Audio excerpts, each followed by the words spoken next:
Bienvenidos a News and Coffee, desde el Sugar and Coffee de la Plaza Foch. Yo soy Anderson Boscawen, como cada mañana, para revisar la coyuntura política y la actualidad nacional.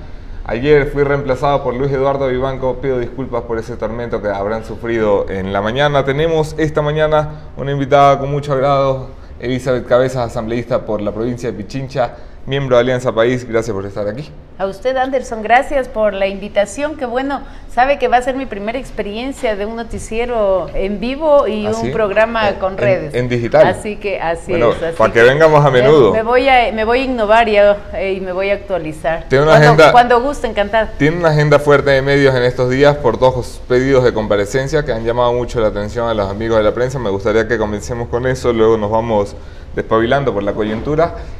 Uno de sus pedidos de comparecencia rompe el protocolo que nos han armado en esta última asamblea de la comparecencia al Pleno, que es la que solicita usted por parte del Procurador General Diego García. Así es. ¿Por qué llevarlo al Pleno y no a una comisión? Mire, aquí hay varios temas importantes. Yo creo que el tema de la fiscalización no tiene que ser vista como la oveja negra de las acciones que uno tiene que ejecutar. La fiscalización tiene que ser vista como una oportunidad, porque así es en otros países, donde van los funcionarios, donde van las autoridades, y más bien es un escenario para demostrar su integridad ética y su capacidad en el ejercicio de la función que ellos están desarrollando. Lastimosamente, en los últimos años, definitivamente, todas las comparecencias que se han hecho alrededor de todo un halo de persecución, de colgarles la cabeza anticipadamente y de ya prejuzgamientos que son innecesarios. Salvo la de Jorge Glass, que fue con alfombrita roja para que se limpie la carita, ¿no? Bueno, en todo caso, esos son estilos y estilos de comparecencias. En este caso, mire, yo lo que he hecho es convocarle al procurador, efectivamente. Esto yo lo había planteado el día 14 de diciembre, correcto, mediante una comunicación a la Asamblea Nacional. Fue conocido en el orden del día de justamente este martes que tuvimos asamblea y fue aprobado para su análisis y discusión. Todavía la resolución no está realizada por parte de la Asamblea Nacional. Esto lo vamos a tratar el próximo miércoles y ahí definiremos efectivamente si es que es al Pleno, solo para terminar la idea, al Pleno, o se decide otra cosa. Yo aspiraría que la mayoría de los asambleístas apoyen esta propuesta que yo he hecho, que sea el Pleno, donde el procurador podrá obviamente ahí explayarse y responder las preguntas. ¿Cuál es la diferencia entre que un funcionario rinda cuentas ante la Comisión de Fiscalización y que las rinda ante el Pleno de la Asamblea Nacional? Bueno, creo que son dos escenarios distintos. Primero, el uno es un escenario abierto totalmente en el que todos los asambleístas pueden ser parte. Entre comillas, en la de Comisión de Fiscalización también podrían asistir. Sí, ¿por qué? Porque ellos plantean también pueden preguntas. asistir, pero depende también de la voluntad de la presidenta de la comisión, cuántos de ellos participan y no. Así es.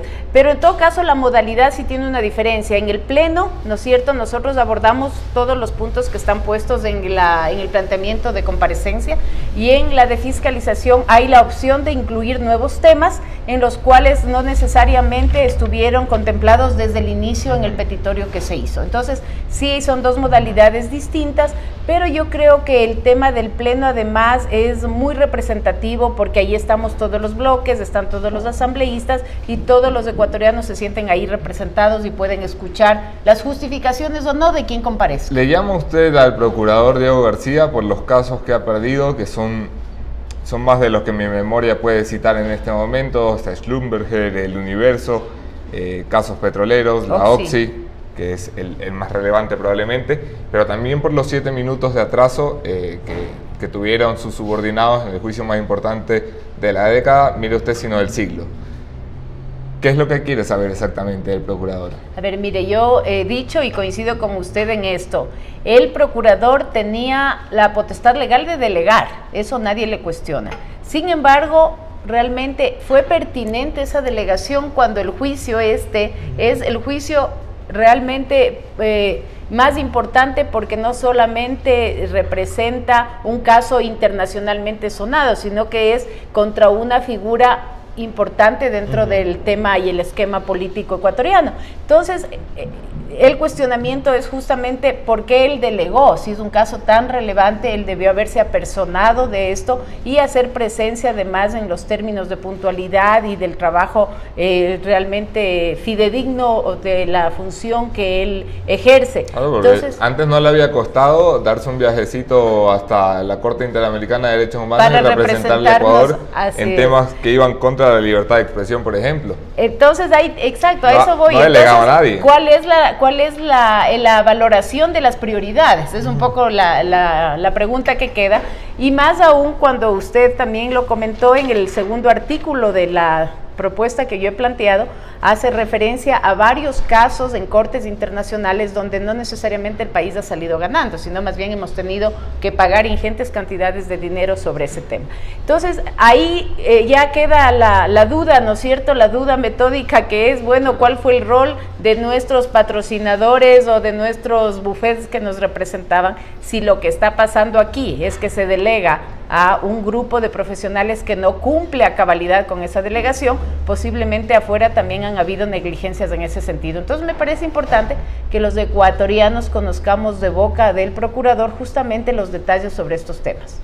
El procurador, además de haber perdido algunos juicios importantes, además de haber quedado fuera de la Procuraduría del juicio más importante que hemos tenido en la última década, es sujeto ahora de revelaciones periodísticas publicadas por Martín Pallares en el portal Cuatro Pelagatos a pocos días de que usted insistiera en la comparecencia.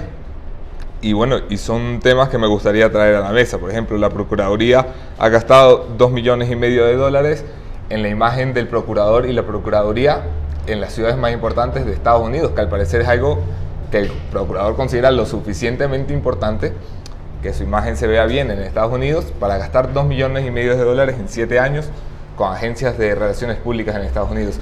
¿Le parece a usted que es un gasto mesurado? Bueno, yo justamente revisé el artículo de Martín Pallares y es parte de lo que yo también estoy consultando. El artículo 3 hace referencia justamente a un detalle de las contrataciones de patrocinios de estudios jurídicos locales e internacionales para la defensa del Estado y todos los otros casos que han ameritado valores que han comprometido al país, en este caso en pagos a terceros. Me parece que justamente los casos que se han ventilado en las cortes internacionales ameritaban pues estar muy bien representados, y enhorabuena si así es, pero también que los ecuatorianos sepamos cuánto nos ha costado esas representaciones. Tras del artículo se develan algunos temas que valdría la pena conocer de boca del propio procurador. Yo quisiera decirle algo, Anderson, que me parece importante, que el tema de la fiscalización no tiene que ser vista como un tema de persecución. Yo creo que la Asamblea Nacional, y en todos los años que han pasado previos a este, ¿no es cierto?, toda la historia de los congresos, los actos de juicios políticos y de interrogatorios a figuras políticas importantes o a ejecutivos de alto nivel han sido rodeadas de un halo de escándalo, de protagonismos, de insultos. Yo realmente quiero hacer estas dos comparecencias en el marco de altura, de respeto, pero de aclaración y de una explicación que los ecuatorianos nos merecemos y legítimamente planteada. ¿Usted cree que el resto de su bancada tiene muchas ganas de traerle al procurador a la Asamblea? Bueno, no importa lo que se lo pregunto porque el resto, yo creo que aquí hay un petitorio que está planteado solamente para terminar la idea y que ha sido avalado y aprobado por 99 votos de los que estuvimos asistiendo. Porque esto se aprueba por votos, y el día que aprueban debatir esto, muy coincidencialmente y muy a favor de los intereses del procurador, la sesión que debía debatir si se lo llamaba o no, pues fue suspendida por el presidente de la Asamblea, José Serrano. ¿No hay un acuerdo interno todavía para saber por dónde van los votos? No, mire que yo estoy segura que el presidente de la Asamblea tiene toda la decisión de actuar en el marco de lo que la comunidad y los ecuatorianos están demandando.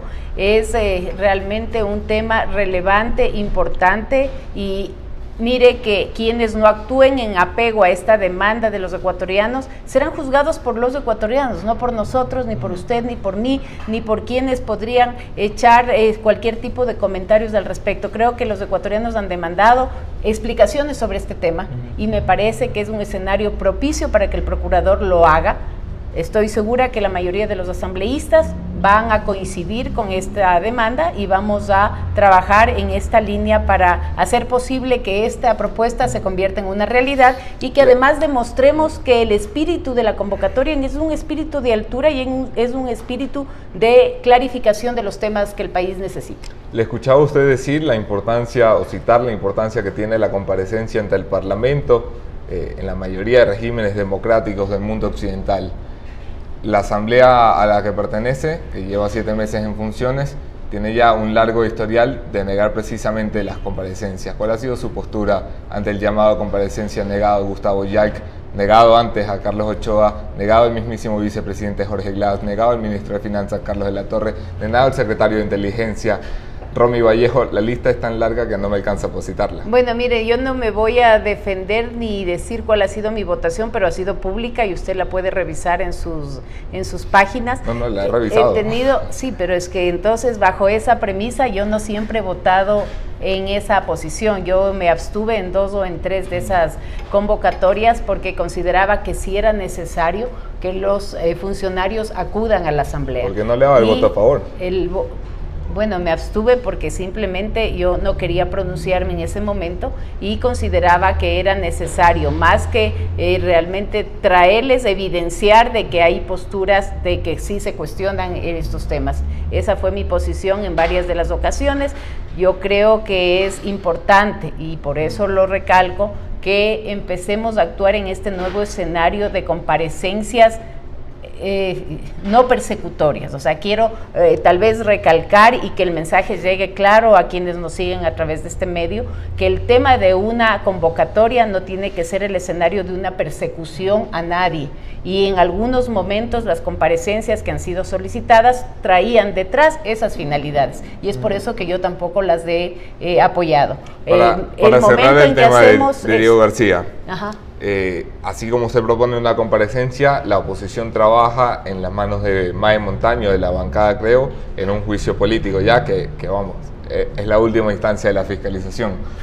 ¿Cree usted que es un paso muy acelerado? ¿Apoyaría una iniciativa como esa contra Diego García? Sí, yo sí creo que es un paso acelerado. ¿Por qué? Porque usted, para plantear un juicio político, tiene que tener además una base de los actos que justifiquen esa convocatoria. A mí me parece que esto, más allá de clarificar dudas de los ecuatorianos, me refiero esto a las convocatorias que yo he realizado, pueden ser un paso para que el juicio político se consolide.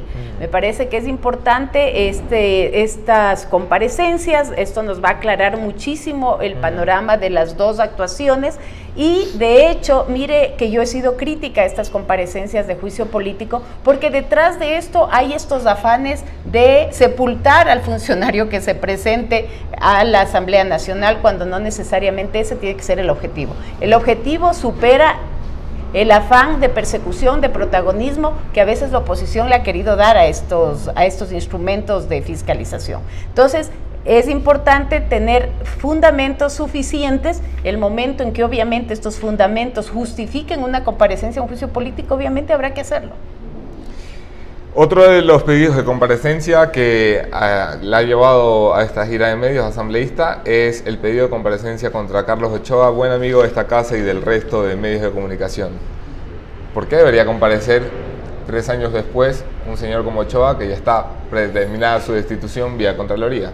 Bueno, el hecho de la comparecencia de Carlos Ochoa a mí me ha parecido extremadamente importante ahora, en función de que justamente ya hay un informe de Contraloría que lo que determina son indicios de responsabilidades administrativas. Correcto. En el ejercicio de su ex cargo de director nacional de Noticias de Gama TV. Cuando usted ya tiene un documento de Contraloría, es obvio de que la Contraloría ha analizado, ha investigado, y al no encontrar los sustentos emite ese documento. Obviamente él está en los plazos de la justificación correspondiente, sí, para estos, justamente para estas aclaraciones, y en esa línea mi planteamiento quiere justamente que él también pueda justificar ante la comisión todo esto que va a presentar ante la Contraloría. Usted ha dicho una cosa que es muy importante, y que es que en caso de que efectivamente él no logre desvanecer todos estos indicios que están presentados, él tendría pues un tema ya destitutivo por parte de la Contraloría. Correcto. Lo cual ya dependerá del informe final en qué términos salga. Ahora, si él tiene pruebas de descargo, por así llamarlo, que las presente en Contraloría, ¿no? ¿Por qué debería presentarlas ante el Parlamento si aquello que presenta ante el Parlamento ninguna validez tiene por la Contraloría? Sí, pero si es que él los presenta ante la Contraloría, es obvio que esto servirá para que la Contraloría cambie su informe, pero también los puede presentar ante nosotros, lo cual ya nos daría luces de que efectivamente él puede justificar debidamente ante la Contraloría este tipo de responsabilidades que le han sido indilgadas, por decir de alguna manera. Mire, la fiscalización y el tema de las convocatorias no necesariamente tienen que estar atadas a un informe de Contraloría. Pero si están atadas, como en este caso, yo he usado justamente este tema del informe para la comparecencia. Esto no cierra la posibilidad de que otros asambleístas incluyan para su comparecencia otros temas relacionados al accionar que él ha tenido en otras funciones que desempeña. ¿Hay otros temas que le llamen a usted particularmente la atención, sobre todo hablando del superintendente de comunicación? Bueno, de hecho, recordemos que hace 2 semanas, me parece, hubo ya una propuesta en la Asamblea de una comparecencia para otros temas distintos al que yo he mencionado, que tienen relación a la aplicación de la ley de comunicación, y yo pensaría que en esta comparecencia posiblemente quienes plantearon estos temas lo van a retomar para aprovechar la presencia del superintendente y conversar sobre estos temas, y también pues investigar, sería la palabra, investigar sobre muchísimas de esas preocupaciones que son públicas a través de varios medios de comunicación. Usted particularmente, más allá de los informes de Contraloría, ¿tiene algún criterio sobre la actuación del superintendente como tal? Sí, me interesa conocer. Hay muchísimos temas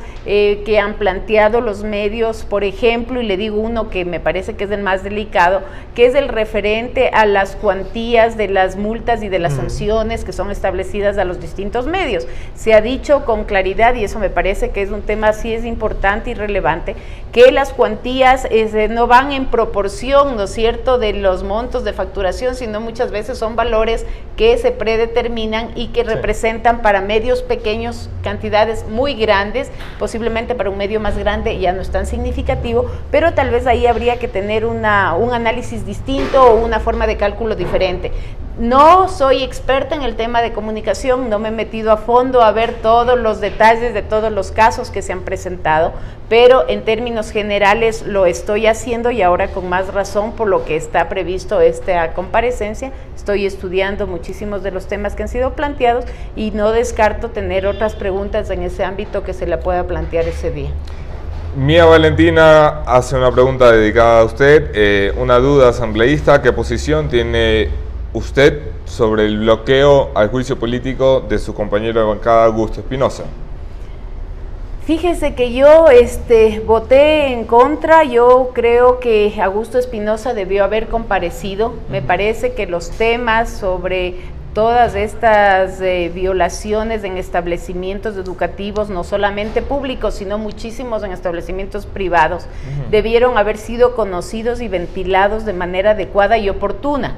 Hay varios casos que hemos presentado como asambleístas. Yo acompañé a la comisión especializada que se ha constituido para presentar en la Fiscalía varios de estos casos y hacer las investigaciones correspondientes. Es un tema extremadamente sensible, es un tema súper delicado, y sobre eso yo creo que el no haber dado paso a esto, más allá de las aclaraciones, tampoco el afán era de persecución en lo absoluto, pero sí hubiera sido muy importante que se dé una explicación al respecto. Eso se logra con los votos de la bancada de Alianza País, incluyendo morenistas y correístas dentro del Consejo de Administración Legislativa. Así fue.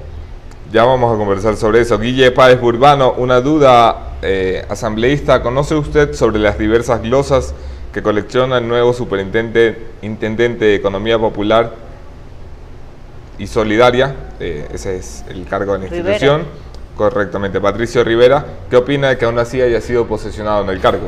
Bueno, hubieron varias observaciones del día de la posesión del exministro Rivera. De hecho, la bancada de Creo, Social Cristiana y algunos otros la oposición se salió del pleno. Se salieron del pleno el momento de la posesión.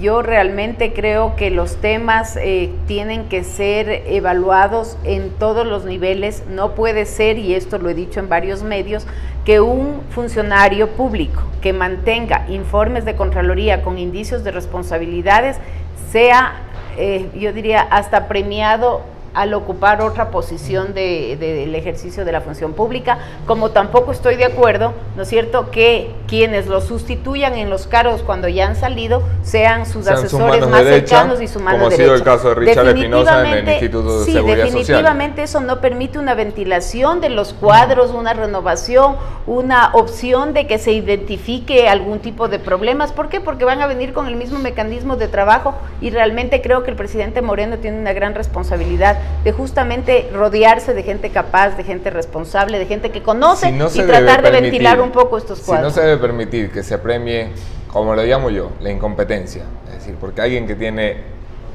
glosas y responsabilidades civiles o administrativas por el mal manejo de fondos públicos es un incompetente, y alguien que ha acumulado 80 millones de dólares en glosas por 4 distintos casos es el rey de los incompetentes, como el señor Patricio Rivera. ¿Por qué se lo premia con la superintendencia con la venia del partido de gobierno? Bueno, recordemos que él surge de un proceso también de decisión del para el cual Consejo tenía de 15 días para posesionarse. Pero el tema es que este momento justamente la consulta popular va a ser la oportunidad de poder limpiar todos estos temas. El Consejo de Participación tiene que dar cuentas de las designaciones de muchos de los funcionarios que ha realizado durante este periodo, varios de ellos ahora, uno de ellos fugado, como es el Contralor, y además involucrado en importantes casos de corrupción. Entonces, este tipo de situaciones son las que tenemos que perfeccionar y ventilar. Creo que la consulta es una gran oportunidad para así hacerlo, a pesar de las vocerías contrarias a esto, que lo que hacen es defender estos mecanismos todavía de participación de manera, yo diría, manoseada. ¿Por qué? Porque el concepto del Consejo de Participación no era malo, era una opción de que los ciudadanos participemos para ciertas posiciones, pero parecería ser que se han olvidado de requisitos básicos dentro de los que ellos han estipulado, que es el tema ético y el tema moral de quienes están en esas ternas. Fernando Buccelli le pregunta, asambleísta, ¿en Alianza País le tienen miedo a los juicios políticos? Hace 10 años que no hay un juicio político a nadie que haya sido parte de la función ejecutiva. Bueno, yo creo que les tienen miedo, no sé si ahora los tienen miedo o antes los tuvieron miedo. Lo que creo es que la figura del juicio político fue muy manoseada siempre, y recordemos los juicios políticos que históricamente hemos mantenido en los congresos anteriores y en la asamblea, ¿no es cierto? Los pocos que se han dado o los muchos que se dieron en el pasado siempre estuvieron salpicados del escándalo, del relajo, de las malas palabras, de la agresión, y esa figura está como estigmatizada. O sea, alguien que va a un juicio político es prácticamente para ser arrastrado. Yo quiero recuperar la capacidad de fiscalización que tenemos los asambleístas y hacer de esta figura del juicio político, lo que le decía al inicio, una oportunidad para que quienes asistan a la asamblea más bien den cuenta del ejercicio de sus funciones, den cuenta y pongan al conocimiento de los ciudadanos su capacidad ética y moral, y sobre todo su nivel de ejercicio del servicio público, que tiene que ser diferente. Se les abre una puerta tremenda para eso. En hora y media la Corte Constitucional se reunirá en pleno por pedido del presidente Alfredo Ruiz, y decidirán muy probablemente, según las fuentes especializadas, dar un dictamen favorable en contra del enjuiciamiento político del vicepresidente de la República, que la propia asamblea a la que usted se pertenece bloqueó ya en una oportunidad en julio de este año, cuando todavía Jorge Glass no era un cadáver político. ¿Cuál es su expectativa cuando esto regrese a la Comisión de Fiscalización y probablemente pase el Pleno?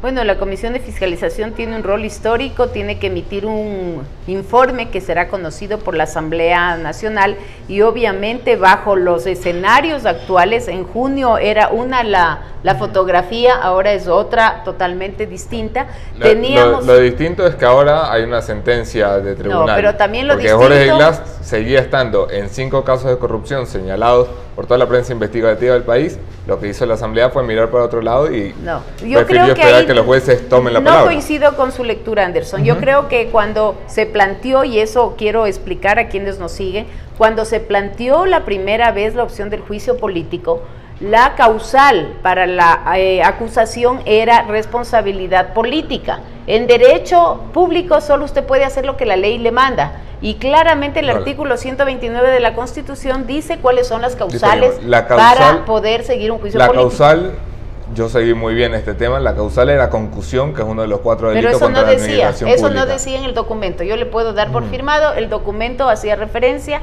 simplemente a la responsabilidad política que el vicepresidente tenía sobre estos casos. Entonces, en esa acción y en ese documento no se hacía ninguna referencia a las causales que sí están determinadas en el artículo 129. Se puso la forma sobre el fondo. Entonces, no, es que es fundamental. Usted no puede hacer un planteamiento distinto a lo que la ley está estableciendo. ¿Por qué? Porque tiene una contradicción y no tiene la base jurídica para ese análisis. Y en este caso, y por eso digo que la foto de junio era una y la foto que tenemos ahora en diciembre es diferente, y no por la indiferencia con la que se haya tratado este tema o sacarle el cuerpo, sino porque este rato han aparecido muchísimas evidencias que hacen que las autoridades de justicia tomen una decisión condenatoria sobre este caso. Entonces, realmente este momento hay muchas evidencias que obviamente ya certifican, por decir de alguna manera, que efectivamente se generaron estos casos, como lo ha dicho el fiscal, ¿no es cierto? La asociación ilícita es el mecanismo a través del cual se hicieron varios delitos, como podrían ser estos de concusión, cohecho, enriquecimiento ilícito, lavado de activos, es decir, ha dado un abanico muy grande. Parecía que estaba leyendo el Código Penal. Usted. Asambleísta. El fiscal, parecía que estaba leyendo el Código Penal de la cantidad de delitos que se han cometido. ¿Qué opina usted cuando los compañeros, ya no sé si llamarles su bancada, porque es muy difícil entender cómo funciona ahora Alianza País, cuando tienen una bancada que tiene otro nombre, pero siguen votando al unísono en temas importantes? Pero ¿cómo opina o qué opinión le merece cuando asambleístas de la bancada de la Revolución Ciudadana, si quieren llamarse así, siguen asegurando a esas alturas del partido que no hay pruebas contra Jorge Glass, que esto es una persecución política que ha utilizado la justicia para intentar quitarle el segundo despacho de la nación al vicepresidente sin funciones y encarcelado? Bueno, no le tengo una respuesta porque le digo que yo entiendo tampoco, creo que hay ciertas cosas en donde los hechos, o al menos la palabra del fiscal, que es quien ha analizado todo este proceso, analizado las evidencias, y si él se pronuncia de esa manera, debemos entender que es porque ha habido suficientes razones y suficientes justificaciones para así hacerlo. Realmente es, yo digo, es triste lo que está sucediendo desde el punto de vista humano, es penoso, pero la situación como se ha presentado y el rol del fiscal ha sido decidor en este tema. Mire que yo conozco al fiscal desde hace mucho tiempo, cuando él era muy cercano al consejero político del presidente Correa. Entonces, yo cuando escucho estos comentarios, ¿no es cierto?, de que se está tratando de quitarle el puesto al vicepresidente, etcétera, etcétera, no logro entender cómo una persona que fue muy cercana al régimen, como es Carlos Vaca, se ha prestado para hacer todas estas maldades. Yo creo que el rol profesional que él ha jugado es un rol que le hace un favor a la justicia y a él como persona, pero sobre todo a la instancia que representa, que es la Fiscalía. Un rol durísimo, porque realmente creo que muy poca gente querrá estar en los zapatos para un caso así, más aún cuando hay una cercanía con los actores, pero finalmente las evidencias deben haber sido extremadamente contundentes cuando su actuación ha dado pues justamente este tipo de sentencias. ¿Qué opina usted de la Contraloría, que es otra de las instituciones enunciadas como herramienta de persecución política? Lo dijo aquí hace pocos días Augusto Espinosa, de Alianza País, y aseguraba, bueno, fíjese, de la bancada revolucionaria. De la bancada, hombre, la bancada de Correa, digámoslo así.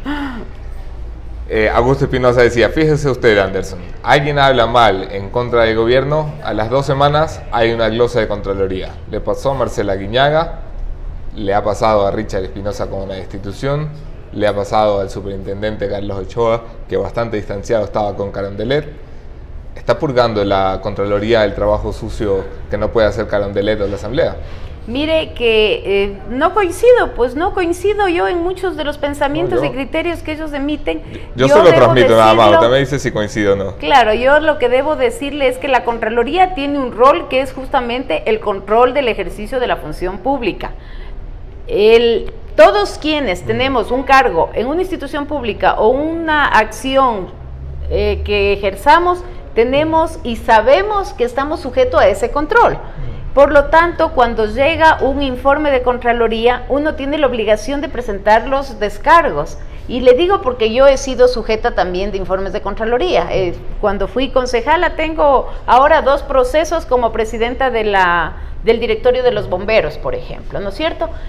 Pero mi responsabilidad es justificar, pues. O sea, justificar y presentar todos los documentos y evidenciar de que A, B o Z acción efectivamente estuvo amparada en el marco de la ley. Pero no serán glosas 80 millones, ¿no? No eran... Porque si tiene glosas 80 millones, vaya a una superintendencia que seguro se la dan. No, sí, bueno, no califico entonces para ninguna superintendencia todavía. Son temas netamente administrativos, pero le digo porque es el símil en la referencia del control al que estamos sujetos, a eso me refiero. En más o en menos...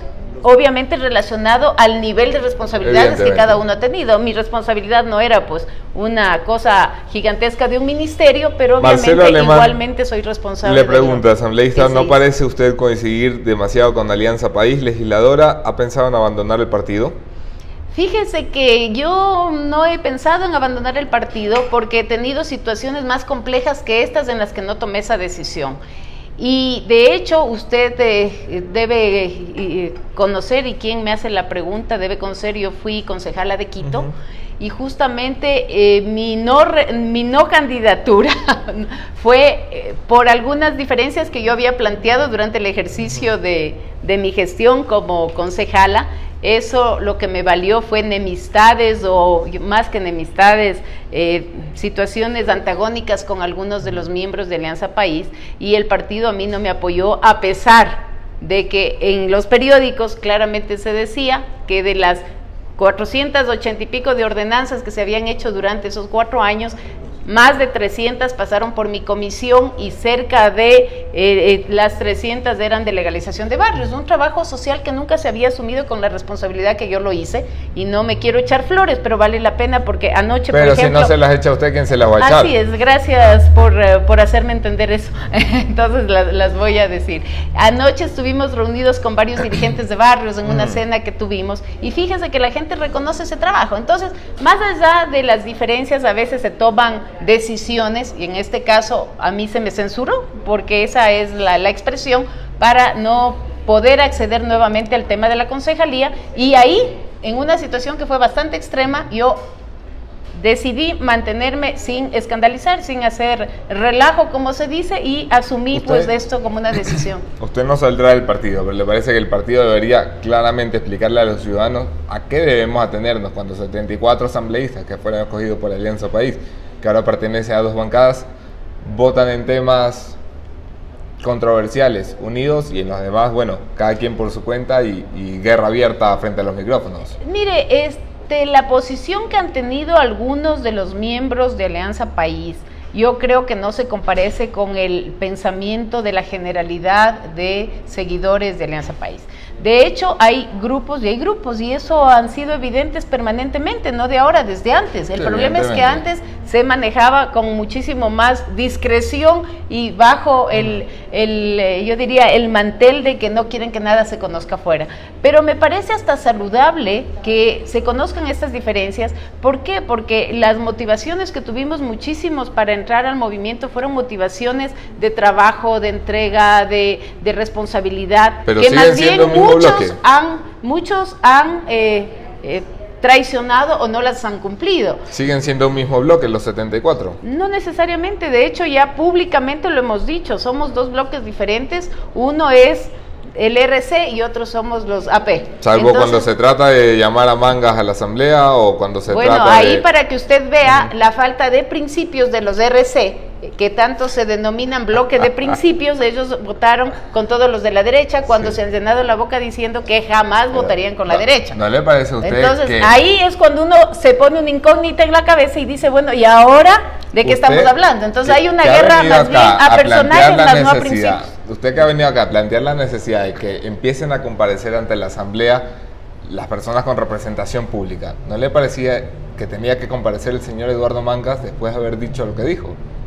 Bueno, a mí sí me parecía, o sea, yo no estoy diciendo que no. Le critica ahora por votar con la derecha, como que... No, pero es que el fondo, no, el diablo estuviera en votar con la derecha y no es que se vota. Es que yo no tengo ese discurso, por eso le digo, a mí me parece que hay temas en los que podemos estar de acuerdo. El tema de las convocatorias no es propiedad de nadie, ni de un bloque, ni del otro. El tema de las convocatorias están motivadas por por los justificativos o por las acciones de esa convocatoria, más no por quien la plantea. Evidentemente. El tema del señor Mangas efectivamente fue planteado así y fue votado de esa manera. Pero la diferencia, ¿cuál es? Es que yo no me lleno la boca criticando que jamás voy a votar con la derecha, mientras otros sí lo han hecho. Entonces, ahí va, yo digo, el discurso no tiene que ser pues un discurso de negación al mundo, sino que habrán temas en los que posiblemente nos tenemos que sentar para conversar y para actuar de manera conjunta. Alex Minga, con el caso de la niña Emilia de Loja, en redes sociales se está pidiendo una ley de pena de muerte. Esto no se puede, Alex. ¿Apoyaría crear una ley así? Vea, yo creo que aquí no es un tema de las leyes, ya se han cambiado las leyes tantas ocasiones y vemos que efectivamente estos temas se siguen dando y ahora los veo con mucha más recurrencia, con mucha más continuidad. Aquí es un tema de trabajar en un tema cultural, en un tema de prevención, en un tema de educación, en un tema de respeto. Hay un tema que aquí además no se evidencia, pero me parece que algo tiene que ver, que es una persona que era cercana a la familia, o sea, no era un desconocido.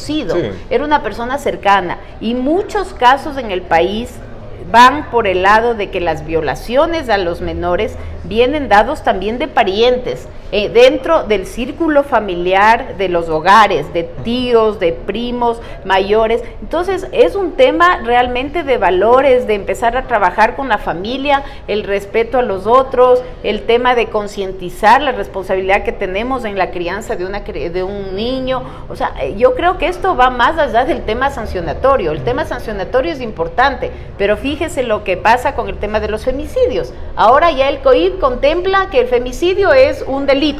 Y sin embargo hemos tenido cantidad de femicidios en los últimos 2 años, más allá de los que o antes no se visibilizaban o ahora se están conociendo. Lo que ha hecho el tipo penal es visibilizar el problema de la sociedad. Pero entonces yo no concuerdo con que solamente va por el ámbito de la sanción, tiene que ser un trabajo de la sociedad entera en el ámbito de la prevención y de la educación. Asambleísta Cabezas, cerramos siempre este espacio para que vea que se pasa rápido el tiempo. Me quedó corto. De la misma forma, citando una lista de nombres y usted me dice qué se le viene en la cabeza cuando escucha Gabriela Rivadeneira, exsecretaria ejecutiva de Alianza País. Qué difícil de escribir hoy. ¿Qué se me viene a la mente? Una ex secretaria de Alianza País. Rafael Correa. Ex presidente de la República. Jorge Glass. Vicepresidente condenado 6 años. José Serrano. Presidente de la Asamblea. Caramba, vamos a dar la lista de cargos. Finalmente, Elizabeth Cabezas. Un saludo cordial, un agradecimiento, Anderson. Realmente se me pasó rápido, pensé que se me iba a hacer eterno, así que una buena virtud hacer animada esta conversación y en un ambiente además muy acogedor y relajado. Gracias por estar aquí, asambleísta. Gracias a ustedes por conectarse, sus preguntas, sus comentarios. Será hasta mañana otro tema, otro entrevistado, un mismo entrevistador. Ya nos vemos.